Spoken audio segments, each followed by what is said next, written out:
So without wasting a time solid state को फटाफट से शुरू करते हैं। सबसे पहले तो बच्चों सॉलिड स्टेट का क्लासिफिकेशन देखिए, according to their constituent particles उनको दो पार्ट में डिवाइड किया गया है। कौन कौन से याद करो फटाफट से। First one is crystalline solid and other one is amorphous solid. ठीक है, सो क्रिस्टलाइन सॉलिड में क्या होता है, यहां पर कंस्टिट्यूएंट पार्टिकल का जो अरेंजमेंट होता है बच्चों वो रेगुलर होता है, एकदम रेगुलर और लॉन्ग रेंज के लिए रेगुलर होता है। जैसे कि एग्जांपल के तौर पे NaCl। अगर एमोर्फस सॉलिड की बात करें, अच्छा क्रिस्टलाइन सॉलिड का अगर आप पिक्टोरियल रिप्रेजेंटेशन देखना चाहते हैं तो देख सकते हैं, एकदम सिस्टमैटिक अरेंजमेंट होता है एटम्स का।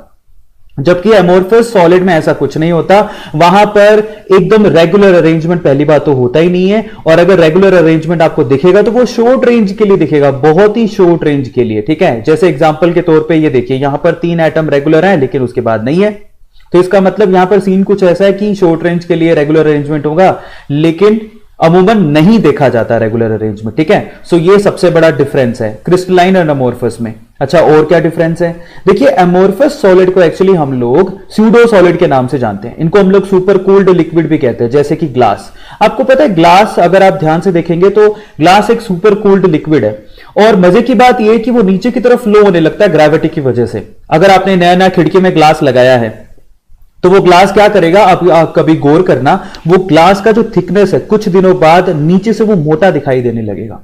ठीक है, सो ये खास बात होती है, इनको हम लोग सुपर कूल्ड लिक्विड कहते हैं, इनको स्यूडो सॉलिड भी कहते हैं क्योंकि ये सॉलिड के जैसे हैं लेकिन उनकी प्रॉपर्टीज मैच नहीं करती हैं। अब इन दोनों में और क्या डिफरेंसेस होते हैं, फटाफट से एक टेबल बनाते हैं और इस पे से क्वेश्चन CBSE हर बार पूछता है। ठीक है, तो क्रिस्टलाइन एंड अमोर्फस सॉलिड में डिफरेंसेस आपको लिखने होते हैं 5 से 6, और ये 3 मार्क का क्वेश्चन आता है, कभी कभी अगर पूरे में तो 4 या 5 मार्क का भी पूछ लिया जाता है, तो 3 मार्क का तो फिक्स होता ही है।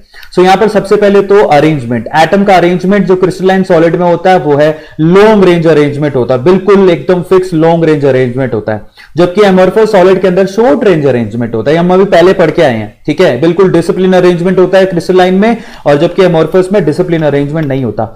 मेल्टिंग पॉइंट की बात करें तो यहां पर बिल्कुल डेफिनेट मेल्टिंग पॉइंट होता है, एक पर्टिकुलर टेम्परेचर पे पूरा का पूरा जो सॉलिड है वो लिक्विड में कन्वर्ट हो जाता है, लेकिन अमोर्फस में ऐसा कुछ नहीं होता। यहां पर मेल्टिंग पॉइंट कोई फिक्स नहीं है, यहां पर 120 डिग्री पर अगर ये मेल्ट होना शुरू हुआ तो 200 डिग्री तक तो ये मेल्ट ही होता रहता है, तो एक रेंज में मेल्ट होते हैं ये।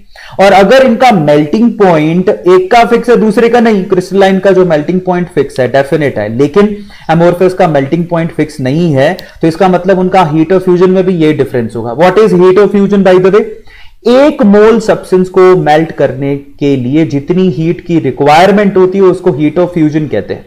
और मजे की बात, क्रिस्टलाइन सॉलिड में हीट ऑफ फ्यूजन बिल्कुल फिक्स है, डेफिनेट होती है। क्यों, क्योंकि उसका टेम्परेचर डेफिनेट है, मेल्टिंग पॉइंट डेफिनेट है, लेकिन यहां पर कुछ डेफिनेट नहीं है, सब इनडेफिनेट है। अमोर्फस सॉलिड में हीट ऑफ फ्यूजन भी इनडेफिनेट होती है। कंप्रेसिबिलिटी की बात करें तो यहां पर क्रिस्टलाइन सॉलिड बिल्कुल रिजिड होते हैं और इनकंप्रेसिबल होते हैं, लेकिन अमोर्फस सॉलिड को आप कंप्रेस कर सकते हो कुछ एक्सटेंट तक। ये सिंपल से डिफरेंसेस है, स्क्रीनशॉट लेते जाओ और इसको ध्यान से पढ़ते जाओ, मैं आपको समझाते जा रहा हूं। अब और क्या डिफरेंसेस होते हैं, और डिफरेंसेस आते हैं कटिंग एज पर। ठीक है, क्रिस्टलाइन सॉलिड को अगर आप कट करते हो ना बच्चों, तो कटिंग करने पर बिल्कुल आपको स्मूथ मिलेगा। सोडियम कभी बाजार से लेके आना, उसको चाकू से कट करना, बिल्कुल स्मूथ मिलेगा।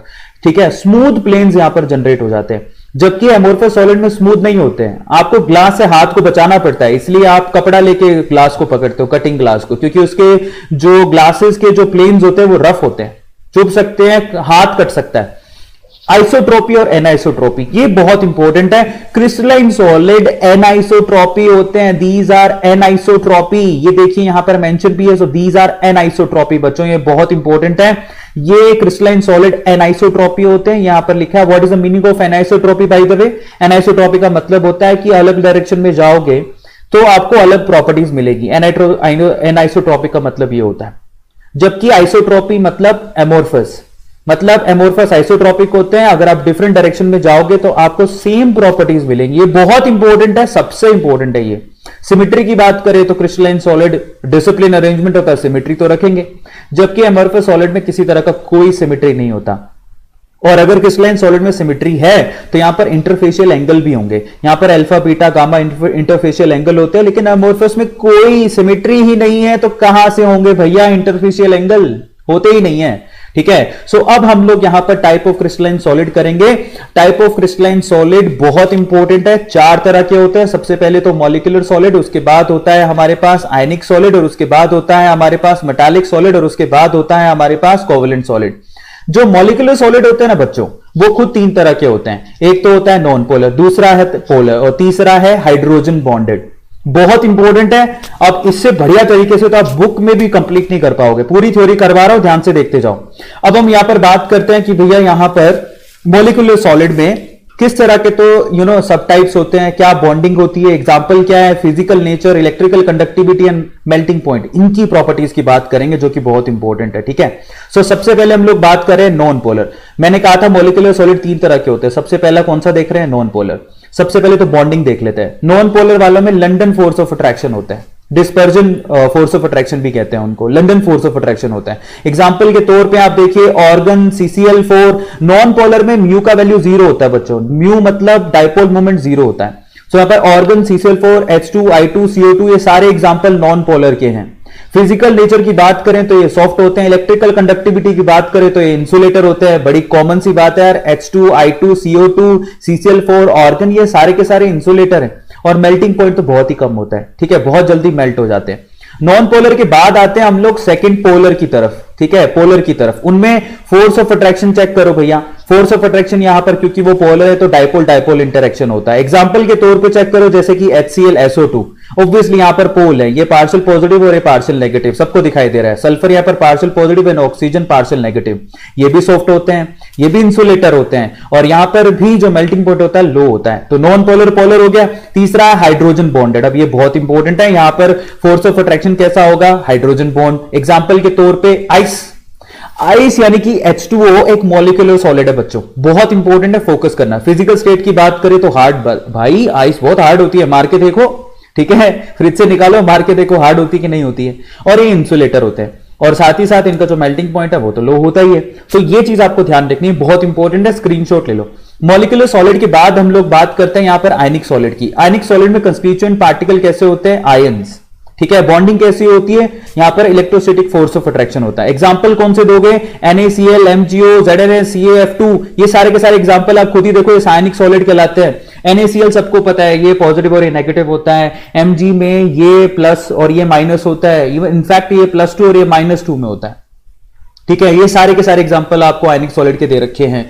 अब आगे चलते हैं, फिजिकल स्टेट की बात करते हैं। ये हार्ड और ब्रिटल होते हैं, आपने नमक नहीं देखा है ना, तो वो हार्ड और ब्रिटल होता है। इलेक्ट्रिकल कंडक्टिविटी की बात कर लेते हैं। मजे की बात ये कि सॉलिड स्टेट में तो ये इंसुलेटर होते हैं, लेकिन अगर आपने इनको मोल्टन स्टेट या फिर एक्वस सॉल्यूशन में डाल दिया तो ये कंडक्ट करना चालू कर देंगे, बहुत इंपॉर्टेंट है।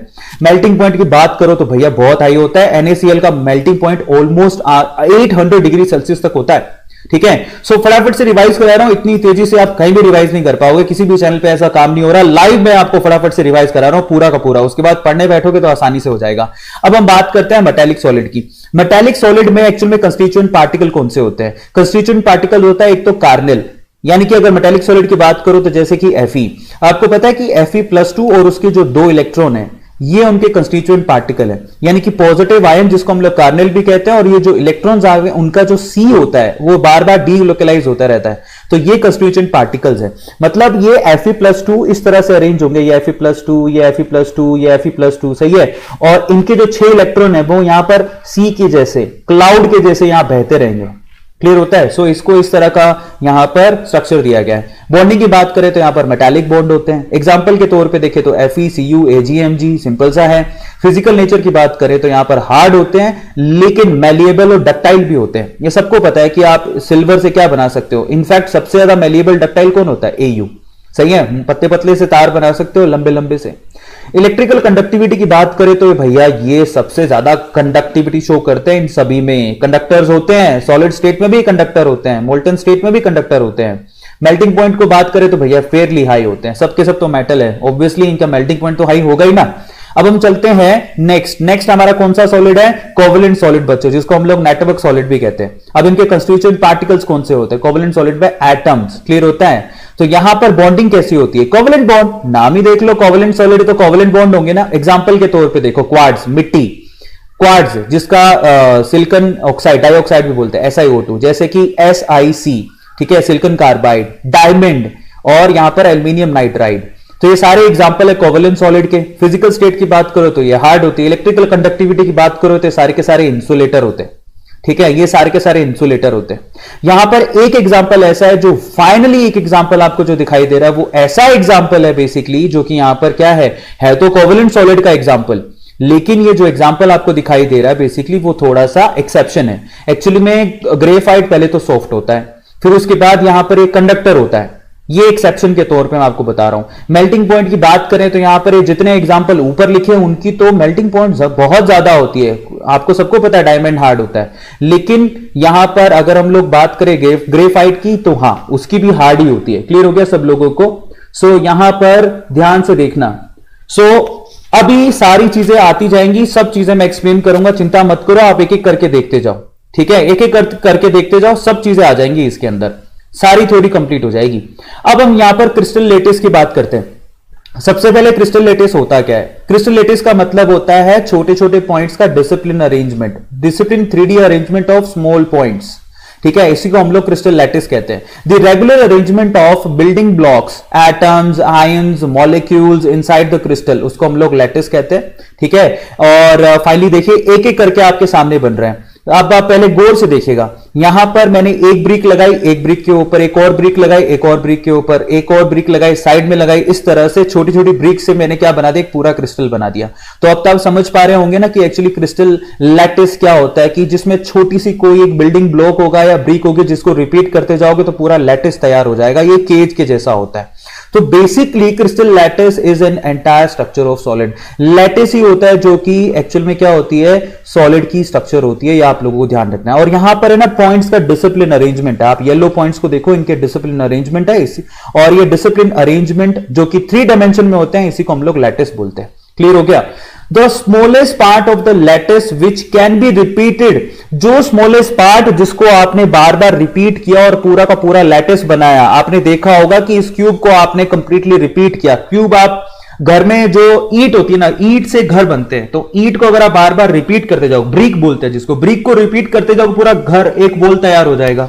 तो छोटी सी ईंट यानी कि ब्रिक को हम लोग क्या बोलते हैं, यूनिट सेल बोलते हैं। अब पूरे चैप्टर में खेल सारा यूनिट सेल का ही है, तो अगर आप ध्यान से देखोगे तो अब सारी चीजें जो है ना बहुत अच्छे तरीके से समझ में आएंगी, क्योंकि अब चैप्टर की एक्चुअल जो पोजीशन है वो यही है, यूनिट सेल के ऊपर इर्द गिर्द घूमता है। तो अब चलो फटाफट से मैंने आपको यूनिट सेल दिखा दी। यूनिट सेल क्या होती है, जैसे कि आप घर में जो वॉल है, वॉल जो ब्रिक से बनी है, ब्रिक एक तरह का यूनिट सेल है। तो फाइनली यहां पर 3 डायमेंशन यूनिट सेल आपको मैं दिखा देता हूं। 3 डायमेंशन यूनिट सेल अगर आप ध्यान से देखोगे तो various lattices can be formed by varying the unit cell parameters. अगर आप किसी यूनिट सेल के पैरामीटर को वेरी करोगे तो आपको बहुत सारे 3 डायमेंशन यूनिट सेल मिलेंगे। तो सबसे पहले तो पैरामीटर कौन कौन से होते हैं? पहली तो है एज लेंथ। एज लेंथ मतलब ABC, XYZ डायरेक्शन में दिखा देता हूं। देखो यहां पर इसको बोलेंगे A, ठीक है। सो अगर हम लोग इस डायरेक्शन में जाएं तो ये A है, इस डायरेक्शन में गए तो ये B है, और ऊपर डायरेक्शन में गए तो C। तो ये 3 डायमेंशन हो गया। क्लियर है सब लोगों को? तो इनको तो बोलते हैं एज लेंथ। अब आप यूनिट सेल आपके सामने बनी हुई है ABC, और अगर आप इनको वेरी करते जाओगे तो आपको नए नए तरीके के क्या मिलते जाएंगे, आपको नए नए तरीके के लैटिसेस मिलते जाएंगे, और ये बहुत इंपॉर्टेंट है। दूसरे पैरामीटर होते हैं इंटरफेशियल एंगल, जिसको हम लोग बोलते हैं अल्फा, बीटा, गामा। ए के जस्ट सामने जो एंगल होगा वो अल्फा होगा, बी के जस्ट सामने एंगल होगा वो बीटा होगा, और सी के जस्ट सामने जो एंगल होगा वो गामा होगा। ये बहुत इंपॉर्टेंट है, फोकस करो। अल्फा, बीटा, गामा देखना चाहते हो तो आपके सामने बना दिए हैं।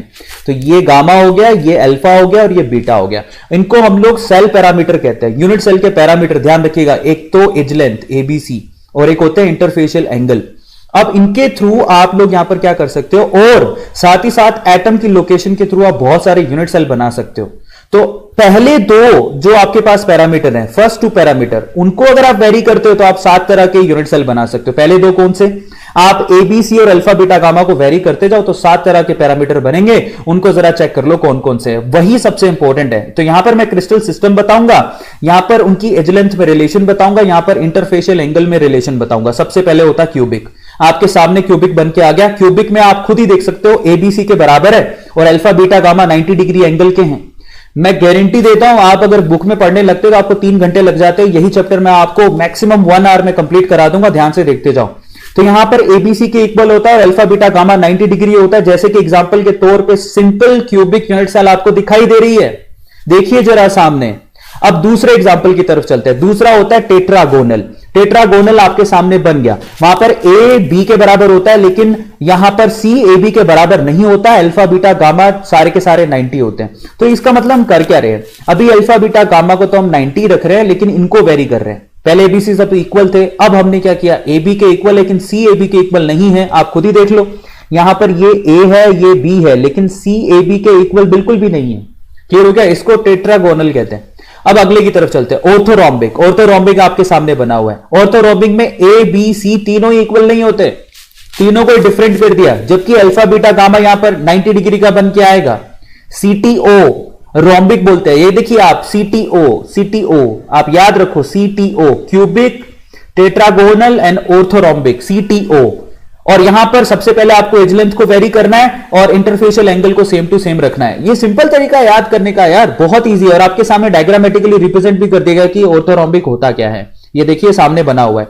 अब हम चलते हैं आगे। अगला है हमारे पास ट्राइगोनल, जिसको हम लोग रोम्बोहेड्रल भी कहते हैं। ये उसकी स्ट्रक्चर होती है। अब यहां पर हम लोग क्या करें, अब अल्फा बीटा गामा को वेरी करेंगे, पहले नहीं किया था। अब एबीसी तो ट्राइगोनल में यानी कि रोम्बोहेड्रल में इक्वल होता है, लेकिन अल्फा बीटा गामा जो है वो 90 डिग्री के इक्वल बिल्कुल भी नहीं होते। वो होते तो आपस में इक्वल है, लेकिन 90 डिग्री के इक्वल नहीं होते। और ये उसका स्ट्रक्चर है, और ये आपको याद करने पड़ेंगे, और आसान भी है। CTOR, तो CTOR, तो ये बन गया CTOR, तो थोर बन जाता, लेकिन H तो है नहीं, तो ये CTOR आप ध्यान रखिएगा। ये इसका सिंपल सा तरीका याद करने का। C मने क्यूबिक, T मने टेट्रागोनल, ऑर्थोरोम्बिक एंड ट्राइगोनल, जिसको रोम्बोहेड्रल भी कहते हैं। तो ट्राइगोनल जिसको रोम्बोहेड्रल कहते हैं, आप ट्राइगोनल याद मत रखिएगा, आप रोम्बोहेड्रल याद रखिएगा, क्योंकि इसी के नाम से आते हैं। ठीक है, सो अब हम चलते हैं आगे। अगला कौन से है, अभी हमने कितने देख लिए टोटल, एक, जरा गौर से देखिएगा, एक देख लिया, दूसरा देख लिया, तीसरा देख लिया और चौथा देख लिया। 4 देख लिए, 3 बाकी हैं।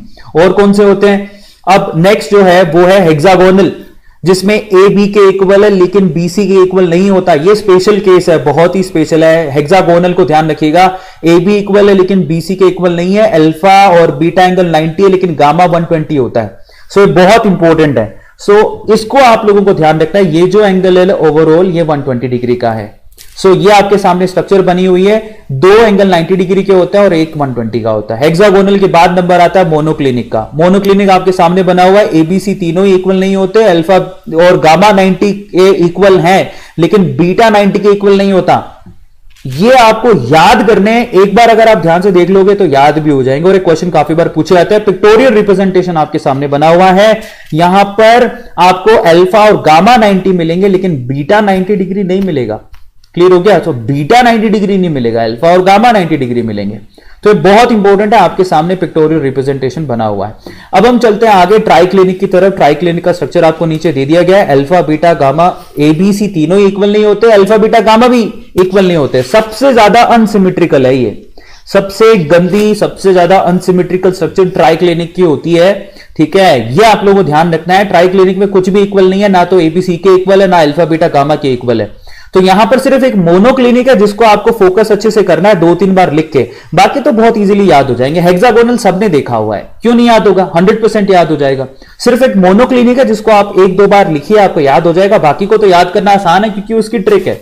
ठीक है, ट्रिक आप इस तरह से भी आप देख सकते हो। पीछे जाके आपने देखा जैसे कि CTOR, ये 4 तो आप किस तरह से याद करने हैं, वेरिएशन आप चेक कर लो। उसके बाद हमारे पास जो अगले स्ट्रक्चर्स बने हैं उनमें सिर्फ मोनोक्लिनिक है। हेक्सागोनल तो याद हो जाता है। मोनोक्लिनिक है जिसको थोड़ा सा गौर से देखना है। ट्राइक्लिनिक तो सबसे गया बीता है, जिसमें कुछ भी इक्वल नहीं है। तो इस तरह से याद कर सकते हो। अब हम चलते हैं आगे। ये 7 तरह के लैटिसेस हो गए हमारे पास, जिसपे हमने क्या चीज वेरी करी, एबीसी और अल्फा बीटा गामा। क्लियर होता है सब लोगों को? अब मजे की बात यह है, अब आप आगे बढ़े, ध्यान से देखिएगा। यहां पर ये 7 तरह के होते हैं, और हमें पता है कि 4 तरह के सब टाइप्स और होते हैं। सब टाइप्स कौन से होते हैं पता है? ये आप सब लोगों को पता है। नहीं पता तो अभी मैं थोड़ी देर में वो चारों तरीके बताने वाला हूं। सिंपल याद है, simple, body centred, face centred 3 हो गए, और एज सेंटर्ड 4 हो गए। तो 4 होते हैं। तो हमको पता है कि ये एक सिंपल होता है, एक बॉडी सेंटर्ड होता है, एक फेस सेंटर्ड होता है और एक एंड सेंटर्ड होता है। तो यूनिट सेल भी तो 4 तरीके की होती है खुद भी। 7 तरह के तो एबीसी और अल्फा बीटा गामा से हो गए, और 4 तरह के ये हो गए। अगर आप टोटल देखोगे तो प्रोबेबिलिटी बनती है 28 की। 7 चौका 28 होते हैं। अगर एक भी 4 तरह का है तो 7 कितने, 7 चौका 28 तरह के होने चाहिए, लेकिन ऐसा है नहीं। एक्सपेरिमेंटली ऐसा देखा गया कि ओवरऑल आपको सिर्फ 14 तरह के लैटिसेस मिले, जिनको हम लोग ब्रेविस लैटिसेस कहते हैं बच्चों। टोटल 28 पॉसिबिलिटीज बनती हैं, लेकिन टोटल 28 है नहीं। एक्सपेरिमेंटली सिर्फ 14 ही लैटिसेस निकल के आए हैं, और इनको हम लोग ब्रेविस लैटिसेस के नाम से जानते हैं, और ये सवाल काफी बार पूछा गया है। ठीक है, तो वो कौन कौन से, जरा उसको हम लोगों को चेक करना है। तो सबसे पहले तो वो यूनिट सेल देखेंगे जो हमने बोली, सिंपल, ठीक है, body centred, face centred and edge. याद है आप लोगों को, simple, body centred, face centred और एज सेंटर्ड। तो इनको हम लोग देखना कि यहां पर इन सारी यूनिट सेल के अंदर एक्चुअल में एटम कहां कहां होते हैं। तो वो 4 तरह के हमें वेरिएशन देखने पड़ेंगे। सबसे पहले तो सिंपल वाला तो बहुत ही आसान है, सिर्फ कॉर्नर होते हैं ना। टोटल कॉर्नर कितने होते हैं बच्चों? किसी यूनिट सेल में 8 कॉर्नर होते हैं, और सिंपल क्यूबिक यूनिट सेल के अंदर जो एटम होते हैं वो सिर्फ कॉर्नर पे होते हैं। ये बहुत इंपॉर्टेंट है, ध्यान रखिएगा। ठीक है, जैसे कि यहां पर ये दिखाई दे रहा है कि ये देखो, ये सिर्फ कॉर्नर पे आपको दिखाई देंगे, और वो तो सिर्फ पॉइंट हैं। एक्चुअल में अगर एटम रखने जाओगे तो वो इस तरह से दिखाई देगा जो आपको अभी दिखाई दे रहा है। क्लियर हो गया सब लोगों को? सो ये ध्यान रखने की चीजें हैं जो कि बहुत इंपॉर्टेंट है। ठीक है, सो इस तरह से ये चलता है। सो ये तो हो गया सिंपल, और अगर आप इसको ढंग से ओवरव्यू लेना चाहते हो तो कुछ इस तरह से दिखाई देगा। मजे की बात है कि एटम जरूर कॉर्नर पे रखा हुआ है, कि लेकिन पूरा का पूरा एटम यूनिट सेल के अंदर नहीं है। अगर आप ध्यान से देखोगे तो यूनिट सेल के अंदर सिर्फ इतना ही पार्ट है जो आपको दिखाई दे रहा है, बाकी तो पार्ट कहीं और ही है। तो 1/8 पार्ट, 8 कॉर्नर होते हैं और सिर्फ 1/8 पार्ट ही यूनिट सेल के अंदर होता है। आप खुद से फोकस करके देखो कि मान लो कि एक एटम मैं यहां पर रख दिया, तो आप देखो ना कि यूनिट सेल के अंदर कितना है, सिर्फ इतना पार्ट ही है, बाकी तो बाहर है। और एक्चुअल में अगर आप ढंग से देखोगे तो 1/8 पार्ट ही निकल के आएगा। तो ये बहुत इंपॉर्टेंट है जो आपको ध्यान रखना है। तो सिंपल क्यूबिक यूनिट सेल के अंदर जो एटम होते हैं बेसिकली वो कॉर्नर पे होते हैं। मजे की बात, जितने 7 तरह के आप लेटिस देख के आए हो अभी, एबीसी और अल्फा बीटा गामा, 7 तरह में आपको सिंपल क्यूबिक यूनिट सेल देखने को मिलेगी। कोई भी हो, 7 तरह के देख के आए हो ना आप अभी, वो 7 में आपको सिंपल क्यूबिक यूनिट सेल देखने को मिलेगी। सिंपल क्यूबिक यूनिट सेल देखने को मिलेगी। क्लियर हो गया? सो 7 तो आपके पास यही हो गए। अब हम आगे चलते हैं। नेक्स्ट हमारे पास सिंपल के बाद बॉडी सेंटर्ड। बॉडी सेंटर्ड में कॉर्नर पे तो होते ही हैं, बिल्कुल बॉडी के बीचों बीच भी होते हैं। कॉर्नर पे तो होते ही हैं, बिल्कुल बॉडी के बीचों बीच भी होते हैं। अब आप देखो यहां पर कॉर्नर पे तो है ही, बॉडी के सेंटर पर भी होते हैं एटम। ये बहुत इंपॉर्टेंट है। जैसे कि यहां पर एग्जांपल देखो, ये कॉर्नर पे तो आपको दिखाई दे ही रहे हैं, एक बिल्कुल आपको बॉडी के बीचों बीच दिखाई दे रहा है, दिख रहा है। सो ये बहुत इंपॉर्टेंट हो गया, बॉडी के बीचों बीच भी दिख रहा है, तो इसको बॉडी सेंटर्ड कहते हैं। आप इसको अगर व्यू लेना चाहो, ओवरव्यू, तो इस तरह का आपको दिखाई देगा, बिल्कुल बॉडी के बीचों बीच आपको एक बॉल दिख रही है, और कॉर्नर पे तो है ही। तो जो बॉडी के बीचों बीच है, देखिए कॉर्नर का टोटल कॉर्नर 8 होते हैं। एक कॉर्नर का कंट्रीब्यूशन, मतलब बॉल यूनिट सेल के अंदर सिर्फ 1/8 पार्ट में ही होती है, प्लस एक यहां पर बॉडी के बीचों बीच है। तो टोटल बॉडी सेंटर के अंदर एटम कितने होते हैं? 2। ये बहुत इंपॉर्टेंट है। मजे की बात देखो, यहां पर मजे की बात यह है कि बॉडी सेंटर्ड एक तो क्यूबिक में देखने को मिलेगा, बॉडी सेंटर्ड एक क्यूबिक में देखने को मिलेगा, एक टेट्रागोनल में देखने को मिलेगा, और एक ऑर्थोरोम्बिक में देखने को मिलेगा। बहुत इंपॉर्टेंट है। यहां पर तो 7 में ही सिंपल होता है, लेकिन यहां पर सिर्फ 3 ही है जहां पर बॉडी सेंटर देखने को मिलता है। कौन कौन सा? एक तो क्यूबिक, एक टेट्राहेड्रल, एक टेट्रागोनल और एक ऑर्थोरोम्बिक। तो 7 और 3 कितने हो गए? 10। अब ध्यान रखना, सिंपल 7 में होता है। सिंपल क्यूबिक यूनिट सेल सातों ब्रेविस लैटिसेस में दिखाई देगी, लेकिन बॉडी सेंटर्ड यूनिट सेल सिर्फ 3 में दिखाई देगी, एक तो क्यूबिक और एक टेट्रागोनल और एक ऑर्थोरोम्बिक। यानी कि सीटीओ में आपको बॉडी दिखाई देगी, सीटीओ में बॉडी वाला दिखेगा। यह सवाल बहुत बार पूछा जाता है, शॉर्टकट में आपको समझा रहा हूं। अब देखो आगे, फेस सेंटर्ड में आपके कॉर्नर पर तो होते ही हैं, कॉर्नर पर तो होती ही हैं। आपको पता है कि आपके यूनिट सेल के अंदर आप कभी वो क्यूब उठा के देखो, 6 फेसेस दिखेंगे आपको, तो फेस के सेंटर में भी होते हैं। तो आप खुद ही देखो, कॉर्नर होते हैं टोटल 8, एक कॉर्नर का कंट्रीब्यूशन होता है 1/8, टोटल फेस होते हैं 6, एक फेस का कंट्रीब्यूशन हाफ होता है। ये कैसे पता हाफ होती है? आप खुद से देखो, अगर कोई एटम फेस के बीचों बीच है तो वो आधा बॉडी के अंदर होगा, वो आधा बॉडी के बाहर होगा। तो ओवरऑल कितने हो गए? 4। सबसे ज्यादा यूनिट सेल में एटम निकल के आते हैं फेस सेंटर्ड में। ये बहुत इंपॉर्टेंट है। और अब सवाल ये देखो, ये इसकी डायग्रामेटिकल रिप्रेजेंटेशन है, थोड़ी कॉम्प्लेक्स है, लेकिन आप उसको नॉर्मल वे से इस तरह से देख सकते हो। लेकिन यहां से तो आपको साफ दिखाई देगा कि यहां पर कॉर्नर पे तो है ही, फेस पे भी आपको एटम दिख रहा है। और मजे की बात, फेस सेंटर्ड आपको क्यूबिक में दिखाई देगा और ऑर्थोरोम्बिक में दिखाई देगा। ये बहुत इंपॉर्टेंट है। सिर्फ सीओ में दिखाई देता है, वो तो था सीटीओ, अब यहां पर है सीओ। क्यूबिक एंड ऑर्थोरोम्बिक में आपको फेस सेंटर दिखाई देता है। तो 10 पहले हो गए थे, 2 ये हो गए, तो 12 हो गए ना टोटल। अब हमारे पास 2 और बचे, तो वो कौन से होते हैं? And centred. एंड सेंटर्ड में कॉर्नर पे तो एटम होते ही हैं, एंड सेंटर में कॉर्नर पे तो आपको यूनिट सेल में एटम मिलेंगे ही। कोई भी 2 एंड पकड़ लो, एक ये वाला और एक ये वाला, इन पे भी एटम होते हैं। समझ में आ गया? और ऐसे आपको कहां कहां दिखाई देंगे? ऑर्थोरोम्बिक और एक मोनोक्लिनिक। पता है मजे की बात क्या है? ऑर्थोरोम्बिक अकेला ऐसा है, सब नोट डाउन कर लो, ऑर्थोरोम्बिक अकेला ऐसा है जिसमें आपको सिंपल भी मिलता है, बॉडी भी मिलता है, फेस भी मिलता है और एंड भी मिलता है। बहुत इंपॉर्टेंट है, सिंपल भी मिलता है, बॉडी भी मिलता है, फेस भी मिलता है और एंड भी मिलता है। सब लोग नोट डाउन करो, सिंपल भी मिलता है, बॉडी वाला भी मिलता है, फेस वाला भी मिलता है और एंड सेंटर वाला भी मिलता है। ऑर्थोरोम्बिक चारों में दिखाई देता है, और ये बहुत इंपॉर्टेंट है। और अगर आप काउंट करोगे तो 10, 2, 12 और ये 2 और हो गए तो 14 हो गए। टोटल 14 तरह के आपको ड्राइवस लैटिसेस देखने को मिलते हैं। ये लोकेशंस हो गई। अब यहां पर डिफरेंट कंट्रीब्यूशन चेक करेंगे। जैसे कि मैंने आपको पहले ही बता दिया था, कॉर्नर का कंट्रीब्यूशन कितना होता है? सिर्फ 1/8। फेस का, बॉडी का और एज सेंटर का कंट्रीब्यूशन अपने को चेक करना है कि एटम का कंट्रीब्यूशन यूनिट सेल में कितना होता है। तो एक एक करके चेक करते हैं। कंट्रीब्यूशन सबसे पहले कॉर्नर का चेक करते हैं। तो कॉर्नर, मैंने कहा था कि कॉर्नर का कंट्रीब्यूशन सिर्फ 8 कॉर्नर होते हैं और एक कॉर्नर का कंट्रीब्यूशन सिर्फ और सिर्फ कितना होता है? 1/8 ही होता है बच्चों। Now this is really very important, जो मैंने आपको पहले ही बता दिया था। और एक्चुअल में याद करने की चीज यही है कि टोटल 8 कॉर्नर है और एक कॉर्नर पे एटम का कंट्रीब्यूशन सिर्फ 1/8 ही है। अगर आप ध्यान दोगे तो ये एटम का 1/8 पार्ट है, बाकी पार्ट तो बाहर है। ठीक है, कॉर्नर का हो गया। फेस सेंटर की बात करते हैं। फेस सेंटर में कॉर्नर तो होते ही है, 6 फेसेस भी होते हैं। और फेस अगर आप देखोगे तो फेस का जो कंट्रीब्यूशन है वो हाफ होता है। 6 फेसेस होते हैं और फेस का कंट्रीब्यूशन हाफ होता है। खुद ही देख लो, ये एटम आपको फेस के बीचों बीच दिखाई दे रहा है, आधा अंदर है आधा बाहर है।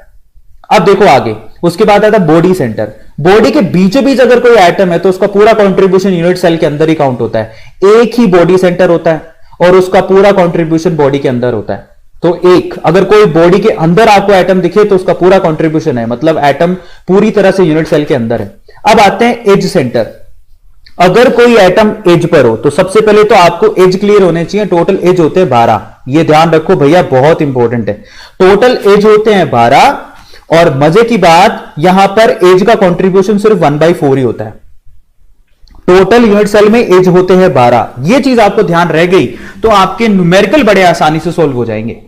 और एज पर जो कंट्रीब्यूशन होता है एटम का 1/4 ही होता है। आप खुद से दिमाग लगाओ कि अगर आपने यहां पर गोल सा कोई एटम रख दिया तो 1/4 पार्ट इस यूनिट सेल के अंदर आएगा।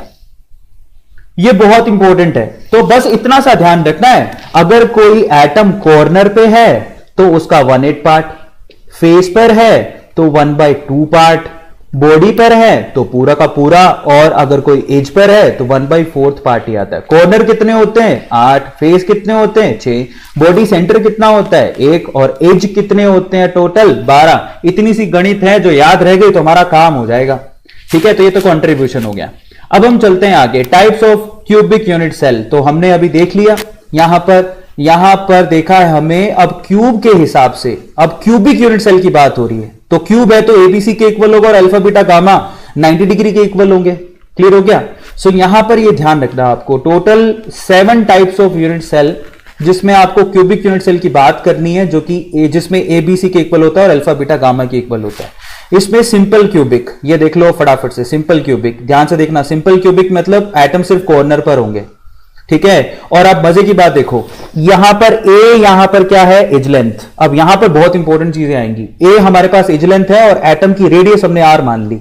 आप खुद ही सोचना, अगर ये एटम है आपके पास, ये एटम है ना, ध्यान से देखो, गोल सा एटम है, इसकी रेडियस कितनी मान ली मैंने? आर। तो आप खुद ही बताओ ए और आर में क्या रिलेशन है? ये देखो ये आर है, ये देखो यहां से लेके यहां तक आर है और पूरा ए है, तो यहां से साफ दिखाई दे रहा है ए इक्वल टू क्या निकल के आया? Twice of r. खुद ही दिमाग लगाओ ना, ए ट्वाइस ऑफ आर के इक्वल है, साफ ही पता लग रहा है। तो यहां पर कोई पूछे क्यूबिक यूनिट सेल में ए और आर में क्या रिलेशन है? सबसे पहले ए तो होता है हमारे पास एज लेंथ, और आर क्या होती है? एटम का रेडियस। तो ए ट्वाइस आर के इक्वल होता है सिंपल क्यूबिक यूनिट सेल के अंदर। ये रिलेशंस आपको ध्यान रखने हैं अगर आपको आगे सक्सेसफुली करना है तो। ए मने एज लेंथ, आर मने रेडियस ऑफ स्फीयर। अब हम चलते हैं आगे, रैंक की बात करते हैं। रैंक का मतलब क्या होता है कि भैया कितने number of atom effectively unit cell के अंदर आ रहे हैं, उसको रैंक बोलते हैं। दोबारा बता देता हूं, किसी यूनिट सेल में इफेक्टिव कितने नंबर आ रहे हैं उसको हम लोग रैंक बोलते हैं। जैसे कि अगर हम लोग एग्जांपल के तौर पे देखें तो there are 8 spheres at 8 corners in a simple cubic unit cell. Total 8 corner होते हैं तो वहां पर 8 स्फीयर आपको दिखाई देंगे, तो कंट्रीब्यूशन तो सिर्फ 1/8 ही होता है भाई। तो ओवरऑल अगर आप रैंक निकालना चाहो कि effective number of atom unit cell के अंदर कितने हैं, तो 8 तो हमारे पास कॉर्नर है और उनका कंट्रीब्यूशन 1/8 है, तो टोटल तो एक ही एटम हुआ ना। तो सिंपल क्यूबिक यूनिट सेल का जो रैंक है वो 1 होता है। एक एक चीज ध्यान रखो, सिंपल क्यूबिक यूनिट सेल का ए और आर का relation a equals to twice of r होता है और इसका रैंक जिसको हम लोग जेड से दिखाते हैं वो 1 होता है, क्योंकि एक ही एटम होता है अंदर। आप खुद से ही देखो, क्लियर हो गया। तो ये बहुत ध्यान रखने की चीजें हैं। Effective number of atoms of sphere in a unit cell is only 1, या ये बहुत इंपॉर्टेंट है, ठीक है। अब हम लोग पैकिंग फ्रैक्शन की भी बात कर लेते हैं। सारा खेल यहीं पे ही है। पैकिंग फ्रैक्शन का मतलब क्या होता है? पैकिंग फ्रैक्शन का मतलब होता है कि कितना वॉल्यूम अवेलेबल था, अवेलेबल वॉल्यूम, और कितना वॉल्यूम ऑक्यूपाई कर लिया गया। Volume occupied by available volume is called packing fraction. आपने कितना वॉल्यूम दिया, आपने कितना वॉल्यूम दिया जरा सोचो। अगर आपने यूनिट सेल दिया है तो अगर आपने यूनिट सेल दिया और यूनिट सेल का जो एज लेंथ है वो ए है, और क्यूबिक यूनिट सेल अगर आपने दी है, जरा सोचो, अगर ए एज लेंथ है और क्यूबिक यूनिट सेल दी है तो वॉल्यूम कितना अवेलेबल हुआ, ए क्यूब। पर एटम ने कितना कंज्यूम किया उसको निकालने के लिए हमें पैकिंग फ्रैक्शन निकालनी पड़ती है। पैकिंग फ्रैक्शन का मतलब क्या होता है? Volume of sphere in 1 unit cell divide by volume of cube. आया समझ में? अब चलो उसको निकाल के देखते हैं। वॉल्यूम ऑफ क्यूब कितना है? ए क्यूब। समझ में आ गया? क्यूबिक यूनिट सेल की बात कर रहे हैं। और एक स्फीयर यानी कि एक एटम का वॉल्यूम कितना होता है? मैथमेटिकली आपने ये फॉर्मूला पढ़ा होगा, 4/3 पाई आर क्यूब।